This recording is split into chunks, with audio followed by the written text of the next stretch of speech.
en otro evangelio, es bueno leerlo para ver si dice algún detallito más que no dice Mateo. En Lucas capítulo 11, verso 24, dice así: cuando el espíritu inmundo sale del hombre, anda por lugares secos buscando reposo y no hallándolo, dice: volveré a mi casa a mi casa de donde salí. Cuando llega, la halla barrida y adornada. Entonces va, toma otros 7 espíritus peores que él, y entrados moran allí, y el postrer estado de aquel hombre viene a ser peor que el primero. Más o menos dice lo mismo, ¿vale? Muy bien. Sabemos que durante el ministerio del Señor Jesucristo, Él hizo muchos tipos de milagros. Hizo milagros curativos, gente que estaba enferma y la sanó. Hizo milagros de multiplicación de elementos como el pan y los peces. Hizo milagros que no eran directamente hacia una persona, pero que beneficiaban a una persona, como por ejemplo caminar por encima de las aguas. Cambió elementos, por ejemplo de agua, convierte H2O, lo convierte en vino, una cosa completamente diferente la una de la otra. Pero también hay un tipo de milagros o de manifestaciones que son muy típicas en el ministerio de Cristo, y es expulsar demonios, expulsar espíritus inmundos que estaban atormentando a personas. Hay muchos casos en la Biblia, este es uno, pero hay muchísimos casos en la Biblia, incluso hasta de niños que fueron traídos por sus padres, y los niños se manifestaban, y dice que se tiraban en fuego y se tiraban en aguas profundas para quitarse la vida. Y bueno, vemos que en la vida del Señor Jesucristo, la confrontación de su vida, de su ministerio con el mundo de las tinieblas fue constante y permanente. Es como que los demonios, como que el diablo lo perseguía. Incluso hay casos donde dice la Biblia que nada más salir de la barca y poner sus pies en tierra, en la zona de los Gadarenos, dice que venía un hombre casi a comérselo, ¿no? Porque dice que casi vivían 2000, es una barbaridad, 2000 demonios dentro del cuerpo de ese hombre, ¿no? Primero tenemos que partir de la base de que el mundo espiritual es real y existe. Amén, hermanos. Nosotros creemos en un Dios que nunca hemos visto. Nosotros creemos en ángeles que nunca hemos visto, salvo algunas excepciones. Creemos en los arcángeles, creemos en el diablo, ¿cómo no? Pero son cosas, son personajes que no los hemos visto, pero no significa que no existan, ¿verdad? Entonces, en aquellos tiempos había muchísima gente con problemas de tipo espiritual que no recibían la ayuda que tenían que recibir, porque en aquellos tiempos, pues lamentablemente faltaba autoridad. Había mucha religiosidad, pero poca autoridad. Y las personas, pues, las trataban como locas, las trataban como personas desquiciadas, pero realmente no se les trataba como deberían ser tratadas, ¿no? Así que primeramente partimos de la base de que el mundo espiritual existe. Algunos dirán, pero bueno, eso era antes, ¿no? Hoy en día no existe estas cosas. Bueno, el que tú no te hayas tenido que enfrentar con endemoniados no significa que no existe. Yo te digo que España es un país lleno de endemoniados, pero lleno, ¿eh? Y muchas de las cosas que vemos, que uno dice, pero ¿cómo puede ser? ¿Cómo puede ser que una madre haya hecho eso? Bueno, yo te digo a ti que detrás de todo eso hay demonios que el Señor dijo, vienen a hurtar, a matar y a destruir. Es una cosa increíble, ¿no?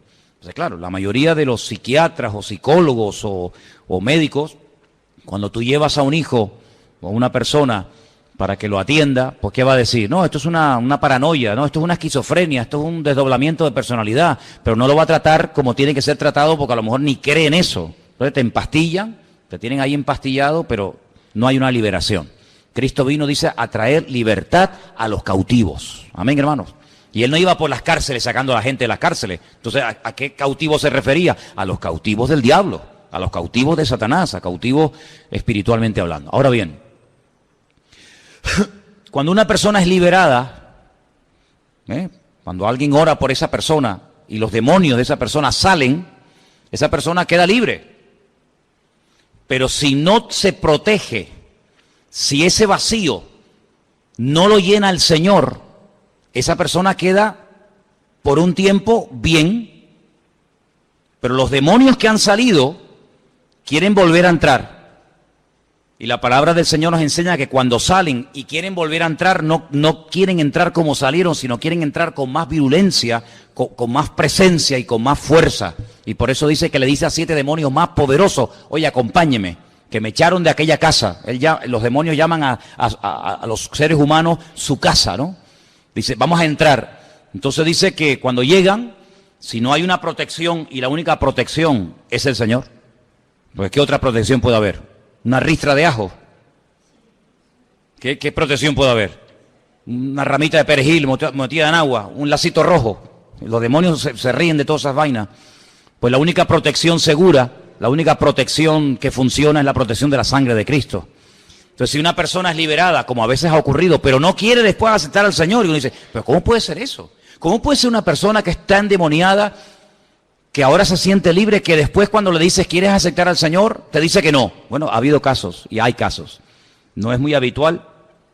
Esa persona, si no acepta al Señor, si no lo protege el Señor, dice que su postrer estado viene a ser peor que el primero. ¿Por qué? Porque si salió uno, después cuando entra ese más 7 más. Entonces, eso es lo que significa, que los demonios cuando salen de una persona, cuando salen de un lugar, cuando salen de una vida, cuando salen de un lugar en el que han estado haciendo lo que les daba la gana, pues no se rinden tan fácilmente. Por eso dice la Biblia, someteos a Dios, resistid al diablo y huirá de vosotros. El diablo no dice, bueno, me echaron de este lugar porque vino alguien, oró por él o por ella y lo liberó, y bueno, ya me rindo. No, el diablo no se rinde fácilmente. El diablo es tremendamente perseverante, los demonios quieren volver a ocupar el lugar del cual salieron. Por eso es muy importante mantener la guardia, por eso es muy importante tener al Señor. No solamente que nos hayan quitado el problema de encima, sino que ahora tú te puedas autoproteger como con el Señor, ¿verdad? Y eso es lo que significa. No tiene otra explicación que esa, que una persona cuando es liberada, como no tenga la protección del Señor en su vida, vuelve a ser tomado otra vez por los demonios y el postrer estado viene a ser peor que el primero. Y ha habido casos. Ha habido casos de personas que por no querer aceptar al Señor, el demonio viene y dice, madre mía, este hombre podía haber estado ahora de maravilla y mire, y está peor que antes, porque no aceptó al Señor. Hermana Claudia.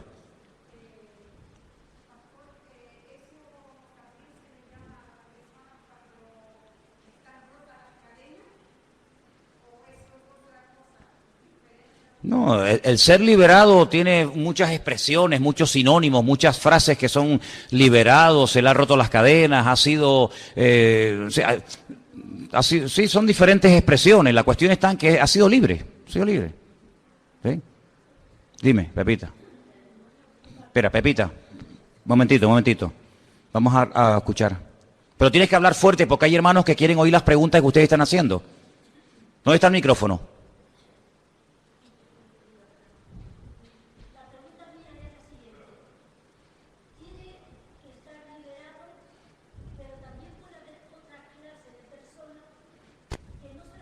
Liberado, sino que vaya a la iglesia, tenga al Señor, pero después se aparte. Se aleja, no va a los cultos, se va enfriando. También esa persona puede, Manolo, adolecer de que vuelvan no solamente el que no haya aceptado a Cristo, sino gente que hemos conocido, que ha aceptado al Señor, ha estado un tiempo, unos años, se alejan y después los ve hecho polvo cuando los ve. Esa persona la veo deprimida, la veo mal, la veo sin ganas de vivir. También le puede pasar eso, ¿no? Las personas que más odia al diablo y a las que más quiere destruir es a los cristianos. A los inconversos ya son suyos. El diablo no tiene problema con los inconversos.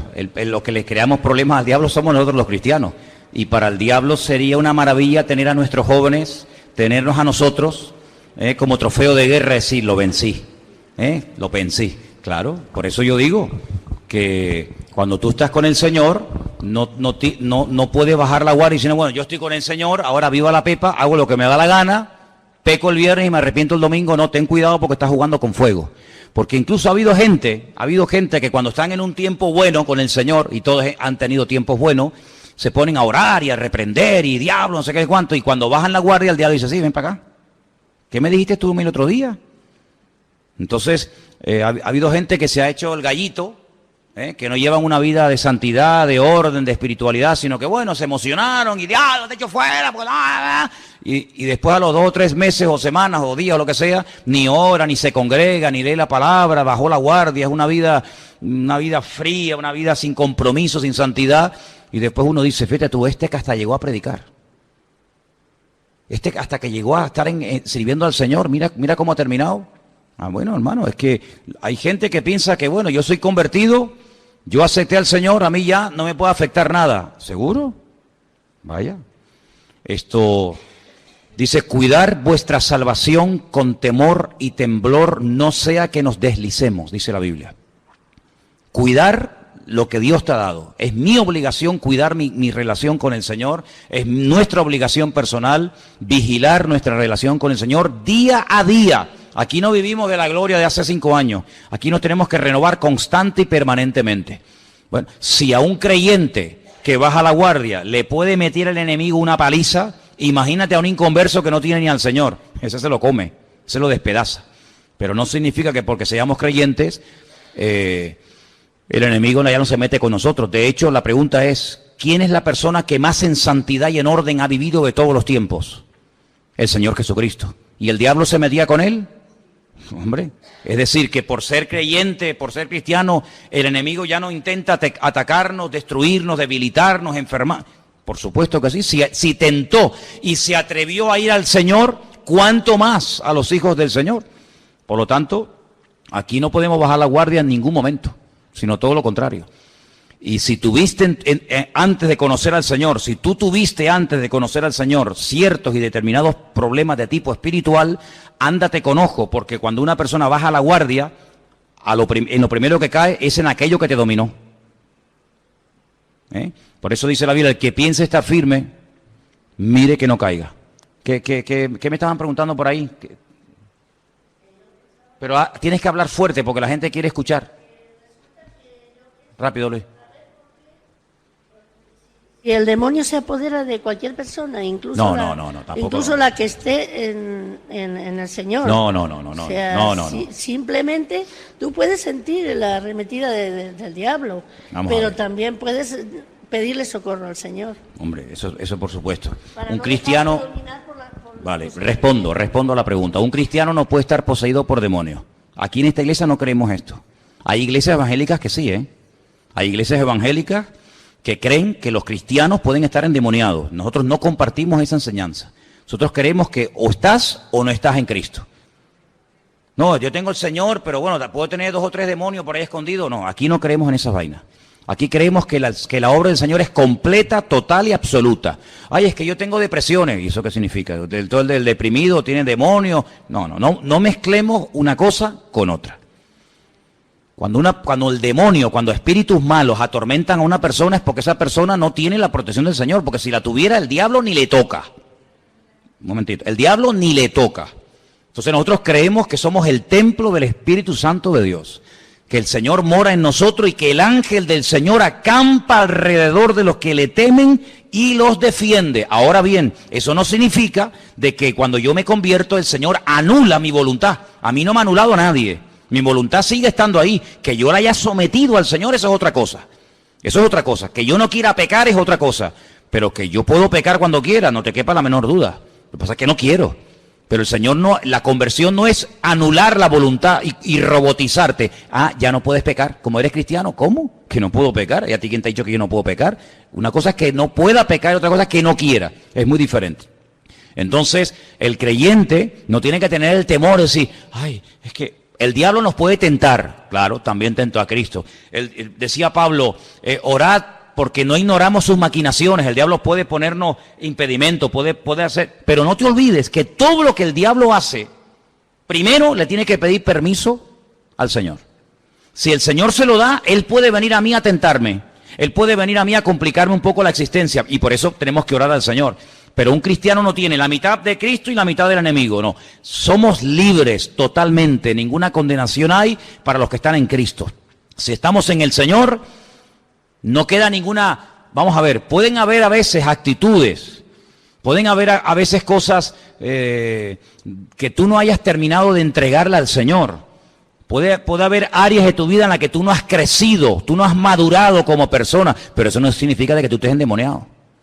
Esas son cosas muy diferentes. Ser endemoniado es que el diablo controla tu vida, tu salida, tu entrada, tus pensamientos, tus emociones, el levantarte, el acostarte, el comer, el respirar. El diablo controla, está ahí adentro.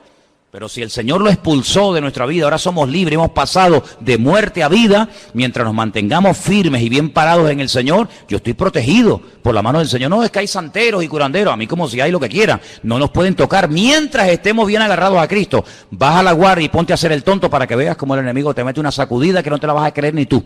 Pero nosotros estamos seguros en el Señor. El enemigo no viene y, hermano, vamos a orar ahora para, como hay iglesias que tienen un culto a la semana, son 4 gatos, y todas las semanas oran para echar los demonios de la vida de esos creyentes. La semana siguiente, hermanos, pasen adelante para orar, para echarles, pero vamos a ver, ¿salieron o no salieron? Eso es una vida de temor, y el Señor no nos ha llamado a temor. El Señor nos ha llamado a tener el gozo de la salvación, y somos libres, hermanos, somos libres en Cristo. Yo no tengo que tener miedo. Oye, es que un día estoy desanimado. Bueno, ¿y qué? Ahora, ¿qué pasa? Que el diablo entró en mi vida. ¿Pero qué dice, mijo? Cristo dijo un día, hoy mi alma está triste, yo estoy triste hoy. Y lo dijo el Señor. Entonces, no. Oye, hay circunstancias, chicos, hay momentos. Tú te vas a enterrar a un padre, a una madre, a un hijo, a un amigo, al cementerio, y no te pones allá a remolinear. Hay un dolor en tu corazón, no somos de mármol, no somos de piedra, pero eso no significa de que el diablo ya se apoderó de mi vida, en absoluto, en absoluto. Hay creyentes que no tienen claro el poder y la autoridad que tenemos en el Señor. El maligno ni nos puede tocar, ni acercarse a nosotros. Ahora, cuando a veces somos tentados, dice la Biblia, no es que Dios te manda tentaciones, sino que tú estás creando un ambiente, porque tú y todos tenemos debilidades, o tú no tienes ninguna. Tú sabrás cuáles son las tuyas. Si tú esas debilidades que tú tenías y que todavía tienes, porque somos de carne, ¿verdad? Si tú las alimentas, si tú no huyes del pecado, si tú estás jugando con fuego, pues amigo, después no digas, no es que el diablo, es que tú le das lugar al enemigo, estás jugueteando, estás tonteando, estás acariciando al pecado. Tú estás creando un ambiente propicio a que caigas. Si tú sabes que tienes problemas con la droga, ¿para qué te metes en ambientes donde está todo el mundo fumando droga? Puede ser que tú seas tentado allí. Bueno, pues evita ese ambiente y vete a un ambiente diferente. Entonces tenemos que ser sabios y darnos cuenta de que a veces nosotros le damos como ideas al enemigo, le damos lugar al enemigo, y la Biblia dice, no deis lugar al diablo, no le des lugar, porque como le des lo va a coger, ¿me entiendes? Entonces tengamos cuidado con eso también, pero sobre todo tengamos la seguridad, la paz, la tranquilidad de que el Señor está conmigo y Él me protege y se acabó. Amén. ¿Quedó claro? Ok, muy bien. Vamos a ir al libro de Gálatas, por favor. Hoy en la clase de hebreo aprendimos los nombres de las características del fruto del Espíritu. Tengo una Biblia en hebreo y la palabra fruta o fruto es perí, y en plural es perot. Y me llama la atención de que está siempre el tema en singular. Siempre está en singular. El fruto, no los frutos, sino el fruto del Espíritu es. Estoy en Gálatas 5:22. Y ahora dice amor, gozo, paz, paciencia, benignidad, bondad, fe, mansedumbre, templanza. Contra tales cosas no hay ley. En medio de una lista terrible que ahora vamos a leer también, el apóstol Pablo hace un alto en el camino, abre un paréntesis, hermanos. Esto es lo que se tiene que manifestar en la vida de un hijo de Dios. Esto es lo que se tiene que notar en la medida en que vamos creciendo, en la medida en que vamos madurando. Esto es un fruto. Hermano, el fruto no crece de la noche a la mañana. Usted planta un árbol hoy y mañana no puede estar disfrutando del fruto. Tiene que esperar, tiene que abonar, tiene que estar años a veces esperando a que llegue el fruto. Y en la vida del cristiano exactamente igual. La salvación es así, instantánea. Usted no se va salvando poco a poco. Entonces dice, bueno, ¿usted quiere aceptar al Señor? Sí, bueno, vamos a hacer una oración, vamos a orar por usted, guiarlo en una sencilla oración de arrepentimiento, pero mañana tiene que venir, porque usted se salvó un poquito, mañana vamos a salvarle otro trocito, y pasado, no, usted se salva sí o sí. El Señor no le dijo al ladrón en la cruz, bueno, no sé qué hacer contigo, porque No, hoy estarás conmigo en el paraíso. La conversión es instantánea e inmediata. ¿Cuántos dicen amén? Usted pide perdón de sus pecados al Señor. Supongamos que usted le pide perdón al Señor por 3 pecados. ¿Cuánto les perdona si usted pide perdón al Señor? ¿Los 3? Ya está, no hay ni más ni menos. Pero el fruto no es instantáneo. El fruto es progresivo en la medida en que usted vaya creciendo, acercándose al Señor. Pero vamos a leer a partir del versículo 16 para que usted vea qué interesante la diferencia entre lo que la Biblia llama la carne y el fruto del Espíritu. Verso 16 dice, digo pues, andad en el Espíritu y no satisfagáis los deseos de la carne. Ahora, hermano, ninguna carta del Nuevo Testamento fue escrita en conversos. Todas las cartas que el apóstol Pablo, que Juan, que Santiago, que Pedro escribió, fueron escritas a gente, digamos, convertida, cristiana. Gente que ya había nacido de nuevo, que había experimentado un encuentro con Cristo. A esos creyentes, a una iglesia que estaba en Galacia, Pablo le dice, hermanos, andad en el Espíritu y no satisfagáis los deseos de la carne. ¿Te das cuenta? Usted puede ser cristiano, pero usted si quiere puede darle de comer a la carne. Usted puede llamarse cristiano, venir a la iglesia, orar, leer la Biblia, estudiar la palabra, pero por otra parte, usted puede estar, como decimos, engodando al enemigo, dándole carne o dándole alimento a la carne, y por eso se produce muchas veces en la vida de muchos creyentes como algo, un desequilibrio. Por una parte parece muy espiritual, que ama mucho al Señor, pero por otra parte parece un demonio. Por una parte lo ves alabando al Señor y en los 10 minutos lo ves pegándole una trompada al que está en la esquina y gritándole al vecino. Y dice, pero ¿cómo puede ser esto? ¿Cómo puede ser esto? Estas cosas raras. Ahora, no te sorprendas, porque esto no es nada nuevo. El apóstol Pablo, cuando le escribe a los hermanos de la iglesia de Corinto, hago un paréntesis, les dice a los hermanos, como que les reconoce, les felicita en el capítulo 1, dice, nada os falta en cuanto a los dones del Espíritu. Pero en el capítulo 3 los llama niños, los llama carnales, os di a beber leche y no vianda porque aún no sois maduros, no sois capaces todavía. Porque oigo, y dice, y en parte me lo creo, que entre vosotros hay celos, hay envidias, hay divisiones, hay favoritismo, yo soy de fulanito, yo soy de menganito, dice, y si os comportáis así, dice, no sois carnales y andáis como niños. Es decir, no cuestiona los dones, lo que cuestiona es la conducta. No cuestiona el don, cuestiona el instrumento que está siendo utilizado en el don, ¿verdad? Es como el martillo, oiga, el martillo está bien, no hay ningún problema en el martillo, en el destornillador, en el serrucho, en la máquina, no hay ningún problema. El problema está en ti. El problema está en ti. Hoy veíamos en televisión unas imágenes de unas personas que se han dedicado a ir por la calle con martillos. Y la gente va caminando y de repente van y le dan con el martillo. Bueno, te voy a decir una cosa, detrás del martillo hay una persona. El problema no está en el martillo, porque con ese martillo usted puede clavar un clavo en la pared y ponerle un cuadro. El problema está en la mala utilización de ese instrumento, de ese martillo. Entonces muchas veces vemos a personas que tú dices, oye, el Señor lo usa por un lado, pero por otro lado es un envidioso, es un celoso, es no sé qué, no sé cuál. ¿Cómo puede ser eso? Entonces, ¿qué ocurre? Hay gente que se cierra en banda y dice, yo no quiero saber nada de eso. No, cuidado. No menosprecie el don, no cuestione el mover del Señor por el mal ejemplo o por el mal testimonio que ha dado una persona. De hecho, yo no sé si aquí hay algún caso, no lo sé sinceramente, pero yo he conocido casos de personas que me han dicho, no, yo vine a la iglesia porque un hermano o una hermana me habló del Señor y yo vine a la iglesia porque ella me invitó o él me invitó y le dije, ¿y ese dónde está ahora? Y dice, no, él, ya, esa persona está en la droga otra vez, ese hermano está otra vez alcoholizado o no sé qué, y tú dices, qué cosa, ¿cómo en un momento determinado esa persona se dejó usar por el Señor? Y por lo que sea, después se dejó usar por el diablo. Y usted dice, ¿pero esto puede ser así? Bueno, mire Pedro, mire el apóstol Pedro. Había un hombre más cerca de la vida del Señor que Pedro. Fue una de las personas que más cerca vivió del Señor. Y cuando el Señor llega a una ciudad al norte de Israel, que en la actualidad se llama Banias, pero que en aquellos tiempos se llamaba Cesarea de Filipo. Él allí lanza una pregunta y le dice a los discípulos, oye, ¿qué opina la gente de mí? ¿Qué está diciendo la gente por ahí? Y le dan todo tipo de opiniones y al final, después de oírles, les dice, ¿y yo para ustedes quién soy? Y todos se quedan callados.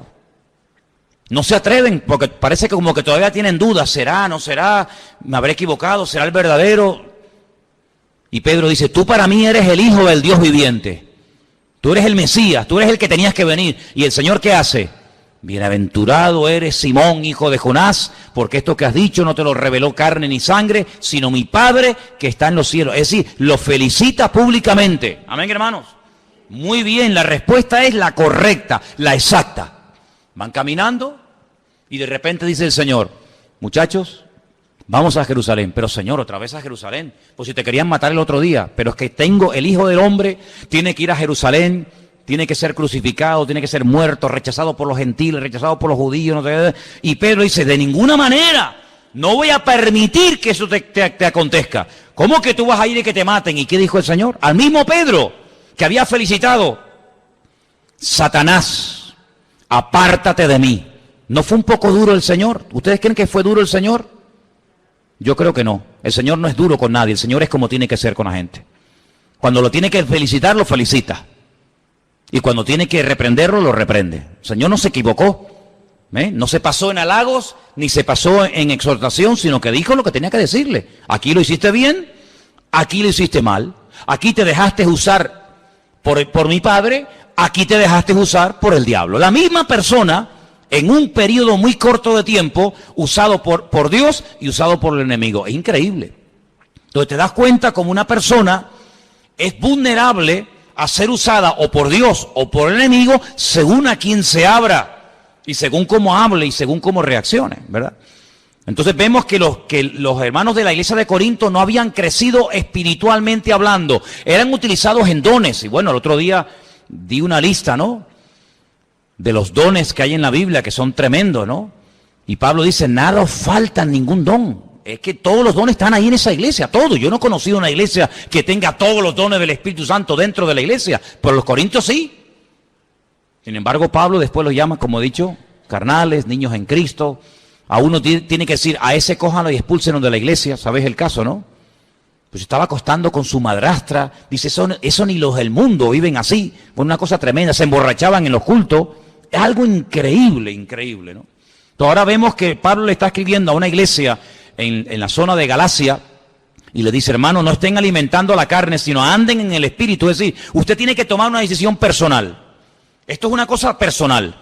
Tú puedes escuchar muchos mensajes, puedes escuchar mucha enseñanza, pero si tú en lo más profundo de tu corazón no quieres poner esto en práctica, por más que lo oigas, por más que te lo prediquen, te va a entrar por aquí y te va a salir por allá. Usted tiene que tomar una determinación.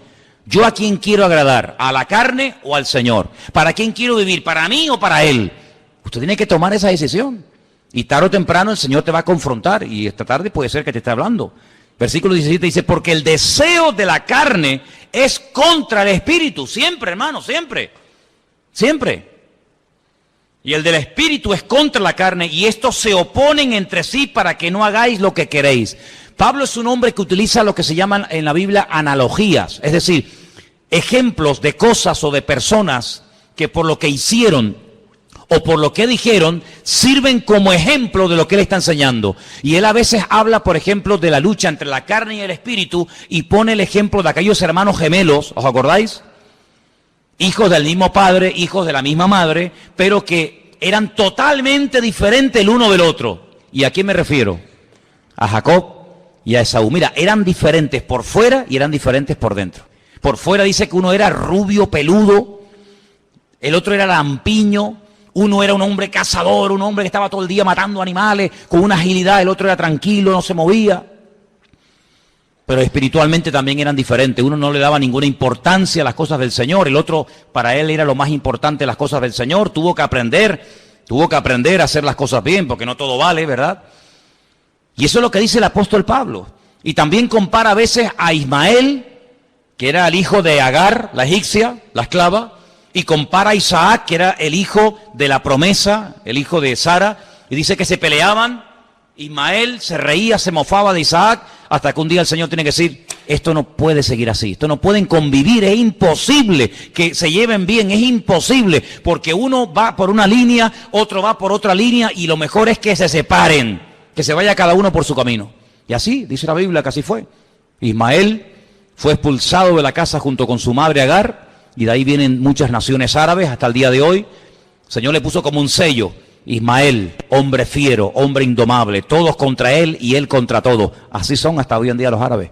Están contra todo el mundo, contra los infieles, pero también todos están contra ellos. Es una cosa increíble. Sin embargo, la línea de Isaac es completamente diferente. Entonces Pablo dice, hermano, hay una lucha interior que se llama la lucha entre la carne y el espíritu, entre el ego del hombre y lo que el Señor quiere hacer en tu vida, y tú tienes que tomar una determinación, porque dice aquí en el versículo 18, si sois guiados por el Espíritu, ya no estáis bajo la ley, porque la ley te guiaba a través de la letra, pero el Espíritu te dicta a través de la comunión con Dios.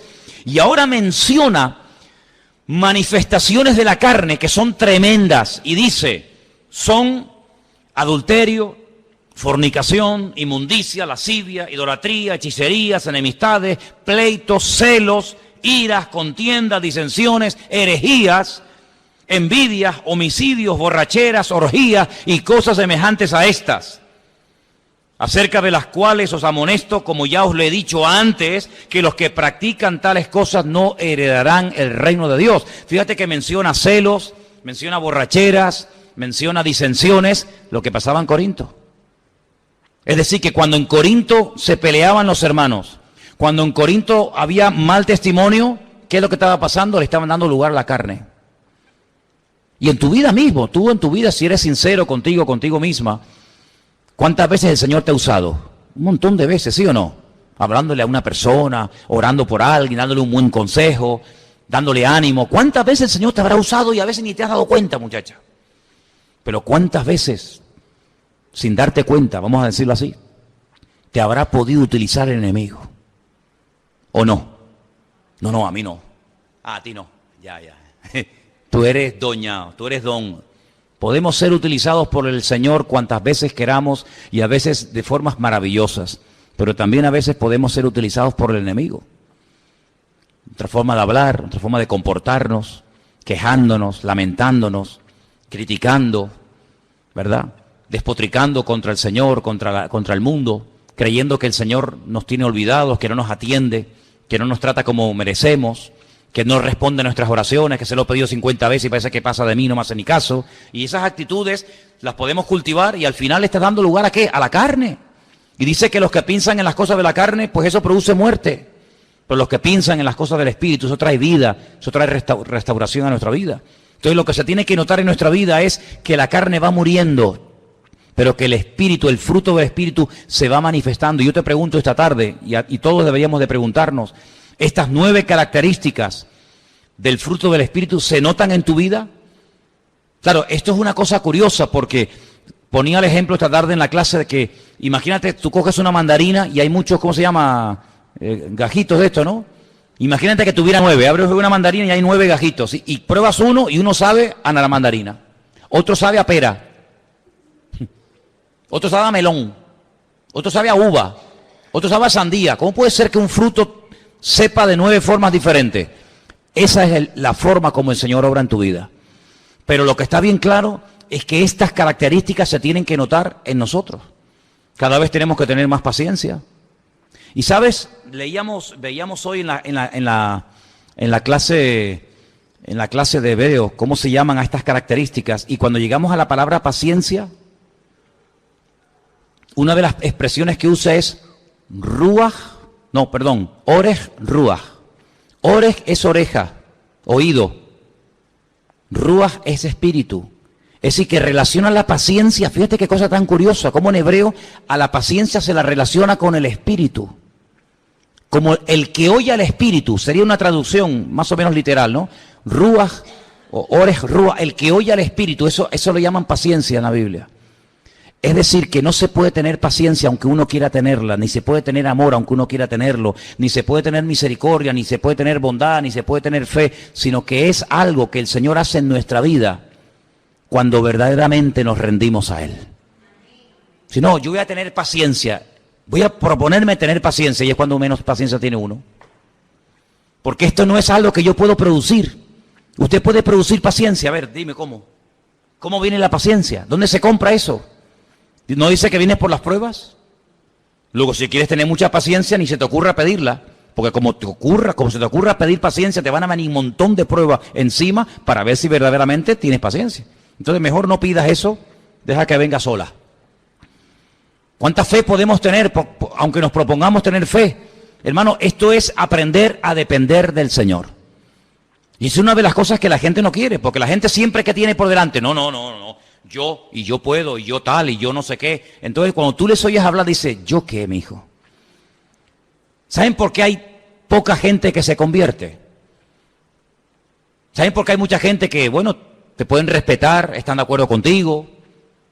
Pero convertirse, ¿saben lo que significa? Rendirse. Decir, yo estoy equivocado, no es con mi fuerza de voluntad, no es con mi experiencia en la vida, no es con mis títulos colgados en la pared, sino que yo muero para que verdaderamente Cristo pueda desarrollar su vida a través de mi vida. ¿Y quién quiere morir? Nadie. Nadie quiere morir. Cuanto más años pasan, por eso qué bonito cuando un joven se convierte. Porque es mucho más difícil que una persona con muchos años a veces reconozca que muchas de las cosas que ha hecho en la vida no le han servido para nada. ¿Y esto qué es? Un palo a tu ego como hombre, un palo a tu ego como persona. Es decir, ¿cómo? ¿Que no ha servido nada a mis misas y mis sacrificios? Pues no, eso es lo que la Biblia llama obras muertas.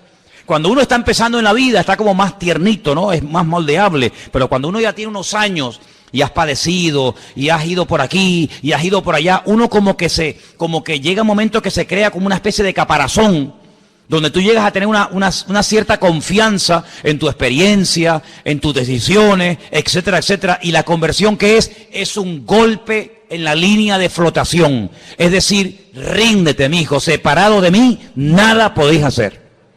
¿Cuántos dicen amén? Incluso te digo más, y voy un paso más. Es mucho más fácil trabajar con un creyente recién convertido que con un creyente que lleva un montón de años convertido al Señor. Dice, ¿pero cómo puede ser eso? Claro, porque el que empieza todo es nuevo, todo es novedad, todo es bonito. Ay, sí, no me diga. El que lleva años, todo... Bueno, ya será menos. ¿No? Sin embargo, cuando nos convertimos, todo era novedad, todo era hermoso, todo era nuevo, pero cuanto más años pasan en el Señor, parece como que ya todo lo sabemos. Parece como que hemos llegado a un cierto nivel y el Señor cada día nos quiere enseñar que si no dependemos de Él, es imposible que podamos crecer en los caminos del Señor.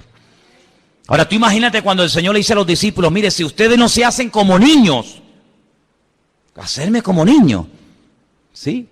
Volver a ese nivel de inocencia, volver a ese nivel en el que el papá le dice, después te lo doy.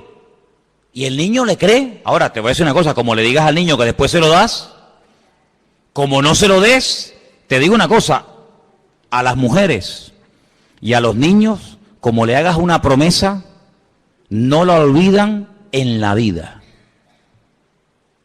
Los que no están casados no saben de lo que estoy hablando. Pero como tú le digas a tu mujer, no, yo mañana te llevo, yo mañana, seguro, sí, no te preocupes, yo mañana te llevo. Tú mañana no te acuerdas, te dice... Tú me dijiste que me llevaba, bueno, pero te lo dije para que te callara, ¿no? Como le digas eso, entonces ya no cenas, amigo. ¿Me entiendes? Y como tú le digas a un niño, no, yo después te lo compro, yo después te llevo, yo después te lo doy, como no cumpla, te digo una cosa, es un daño tremendo porque pierden la credibilidad en la promesa de su padre o de su madre. Pero dice la palabra de Dios que tenemos que hacernos como niños, llegar un momento de decir, si mi Dios me dijo que Él me va a ayudar, ya está, ¿por qué? Porque mi papá, mi Dios me dijo que Él me va a ayudar y me sobran no hace falta darle explicaciones filosóficas y no hace falta decirle no, sino que tú le dijiste que después se lo das y el niño se lo cree. Así deberíamos de hacer nosotros, amén, hermanos. Tener esa inocencia de decir, Señor, si tú me has prometido sacarme de los problemas, si tú has prometido estar conmigo todos los días hasta el fin del mundo, yo te creo. Yo te creo, aunque no lo sienta, aunque no lo vea, aunque no sé qué, me da igual, mi Señor me ha dicho que así va a ser y así lo creo. Gloria a Dios, ni más ni menos. Pero sigo leyendo, dice verso 24, pero los que son de Cristo han crucificado la carne con sus pasiones y con sus deseos. A la carne hay que crucificarla, no reprenderla. Siente que voy a reprender la ira, voy a reprender la impaciencia. No, eso no se reprende. Lo que hay que reprender son los demonios, hablábamos antes de ellos. Lo que hay que hacer es crucificar la carne. Si vivimos por el Espíritu, andemos también por el Espíritu. No nos hagamos vanagloriosos, dice la Biblia, irritándonos unos a otros, envidiándonos unos a otros. Ahora mire qué texto tan interesante, siempre me ha llamado la atención este texto. Hermanos, le habla a creyentes, hermanos, si alguno fuere sorprendido en alguna falta, vosotros que sois espirituales, restauradle con espíritu de mansedumbre, considerándote a ti mismo, no sea que tú también seas tentado. ¿Esto qué significa? Mira, hermano, es muy fácil dar consejos a los demás. Es muy fácil, hay gente que tiene una habilidad y un don para darle consejos y decirle a los demás lo que tienen que hacer y lo que no tienen que hacer, pero luego a ellos no se dan nunca ningún consejo. ¿Se acuerdan cuando yo les dije una vez que me encontré con un señor que aquí por Tomecano me dio un estudio en 10 minutos de cómo tenían que ser los pastores? No, porque los pastores tienen que ser no sé qué, porque un pastor no puede no sé qué, porque un pastor tiene que no sé qué, y yo así. Cuando terminó el estudio bíblico, le dije, oye, ¿cómo sabes tú de la Biblia, Le inflé el ego, ¿no? Él se lo creyó, dice, sí, ¿no? Digo, qué lástima que sepas cómo tenemos que vivir los pastores y no sepas cómo tienen que vivir las ovejas. Porque si tú supieras cómo tienen que vivir las ovejas, serías un cristiano maravilloso. Dios media muerte se fue y nunca más lo volvió a ver. Claro, es que es fácil decir, no, eso no se hace. Es que tú tienes que comportarte y tú tienes que no sé qué. ¿Sabe lo que nos dice el Señor a los padres, a nosotros que somos padres? No exasperéis a vuestros hijos. Porque a veces hay padres que más que corregir y más que exhortar, lo que hacen es que exasperan. Sacan de sus casillas a los hijos. Se creen que porque ser padre ya, y pinchan y pinchan.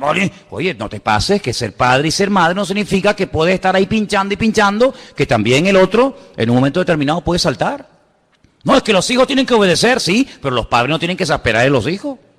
Es que la mujer tiene que someterse al marido y el marido tiene que amar y respetar a la mujer. Es que siempre tenemos el texto para el otro, pero para uno a veces como que no lo encontramos. Y en la Biblia hay versículos más para nosotros que para los demás. ¿Cuántos dicen amén? Es más, tú sabes que la Biblia dice que todo lo que el prójimo tenga delante del Señor es como una pajita, pero todo lo que uno tenga tiene que ser considerado como una viga. Así que antes de sacar la pajita del ojo ajeno, saquemos la viga en nuestro propio ojo. Eso es lo que dice el Señor, ¿verdad? Y aquí dice, si tú sorprendes, si tú sabes que hay un hermano que anda desordenadamente, que lleva una doble vida, que está en pecado, en desorden, en fin, llámalo como quieras, si tú te acercas para restaurarlo, ten cuidadito con qué espíritu, con qué actitud lo vas a restaurar, no sea que después su problema, su pecado, te salpique a ti, que es muchas veces lo que ha pasado. Ha habido gente que ha ido a hablarle a los drogadictos y al final ellos cayeron en la droga. Ha habido gente que ha ido a hablarle a una persona que ponga en orden su vida y luego el que ha destrozado su vida es aquel que fue a darle consejo al que estaba en desorden. Por lo tanto, no te metas en camisas de 11 varas. Si eres oveja, yo que he dicho muchas veces, vive como oveja. Eres una chica soltera, no te comportes ni des imagen de mujer casada. Eres mujer casada, no des imagen de chica soltera. Eres un hombre casado, compórtate como un hombre casado, no des impresión de que eres soltero y si eres soltero, no des impresión de que estás viviendo como hombre casado. Es decir, compórtate como lo que eres, ni más ni menos. El león se tiene que comportar como gato, no como león. Y la gallina como gallina, y el perro como perro, y el gato como gato. Y cada especie se reproduce según su especie. Y tú tienes que preguntarte delante del Señor, ¿qué soy hoy yo delante del Señor? Estoy comenzando a dar los primeros pasos. Dice, pues no te hagas maestro, no seas que recibas mayor condenación. Por eso es importante respetar las etapas, no saltarnos etapas, decir, bueno, yo estoy ahora en un tiempo de aprendizaje, en un tiempo de restauración, en un tiempo de aprender para el día de mañana, cuando Dios lo permita, yo daré, pero si es el tiempo de dar, no estés esperando recibir. Por lo tanto, es importante que cuando tú, entre comillas, quieras ayudar a otra persona, piensa bien dónde te vas a meter, porque la Biblia nos habla de la transmisión del Espíritu. Y quiero compartir brevemente esto. Lo comentábamos ayer en la clase de homilética, que creo que comenzamos, ayer, sí, fue ayer. Dice que Jetro, que era el suegro de Moisés, cuando llegó al campamento, y vio a Moisés tan ocupado y tan atareado atendiendo a gente todo el día. Porque claro, Moisés tenía casi 2 millones de personas en el desierto. Y él se levantaba bien temprano en la mañana, atendía a los viudos, a los huérfanos, al extranjero, a este que le habían robado la oveja, al otro que no sabía dónde tenía que poner la carpa, al otro que no sé. Cuando llegaba al final del día, sí, había atendido a la gente, pero imposible que un hombre pueda atender a semejante multitud. Jetro lo estuvo observando y le dijo, mira Moisés, ven para acá.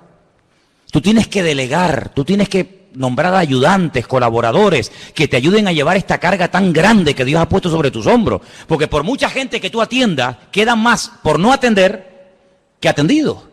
Y dice la Biblia que la propuesta, claro, Moisés podía haber dicho, cuidadito que estás hablando con Moisés.